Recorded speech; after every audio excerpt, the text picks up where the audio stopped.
In the streets of London, there's vast amounts of music talent. Some may argue, if you're going to make it big in the industry, you have to be trending online. And it's a valid point. There are currently 3.4 billion active social media users, and over 1 billion hours of YouTube videos watched on the daily. If you're going to get well known, you need people's attention. And you get people's attention on social media. So I didn't know what was going on. I was not online, so apparently there was a lot of videos. And the people came to me, I saw you there, I saw that video, you're doing this. I said, really? I said, and few videos had a lot of views, like I just couldn't believe it. But just how key is social media for buskers?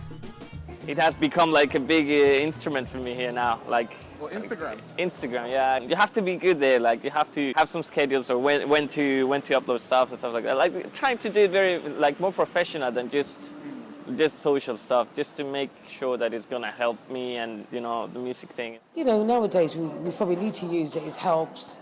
Give publicity. Unfortunately, it's just the way of the world now, isn't it? Social media. And it's not a bad thing, if you can, get an upsurge in your career, why not? Life's tough enough as it is. In spite of the exposure social media offers, there are some adverse opinions to its relevance. As a musician, I love social medias, but I need to practice, and I'd rather be practicing my guitar and my scale and all of these than spending so much time on Facebook. I mean, the whole social media thing, I don't care. I don't, how I play the violin is important. After that, it's somebody else's problem. I just find we're obsessed with this, media. You've got to put it out. Oh, this is what I'm wearing today. Blah blah blah. I don't really enjoy spending too much time on those things because for me this is not real life. Because for me you need the gigs. You got nice feeling when you go and see somebody perform. Even if you see the videos, it's brilliant, but. You were not there when I was sweating and the whole thing. So this is what the real thing. The grind on the streets versus the grind on social media. Does having a solid performance online make busking less relevant? I would say when it comes to building a fan base, live for me, the old-fashioned way is still the way to go because you're meeting people face to face. You're building a real connection before they even follow you. It's more relevant to remind people, get off your phones, look what's in front of you, do you know what I mean? I think it's great to get musicians noticed, it's amazing for that. I've met a lot of people and got a lot of opportunities through social media that I probably wouldn't have had otherwise, so I'm always grateful for it, but I guess I'm aware of the balance and what it does because I find we can become so attached to getting the latest video up or making sure that we're on social media that we start living through it. Okay. The social media grind appears necessary for stardom in the music industry. Justin Bieber was discovered by Usher when posting videos on YouTube aged 12. Cardi B gained publicity through viral vids on Vine and Instagram. And all those years ago, Crank That Soulja Boy peaked at US Billboard #1 after initially being self-published on the internet. But just how important is fame for these artists?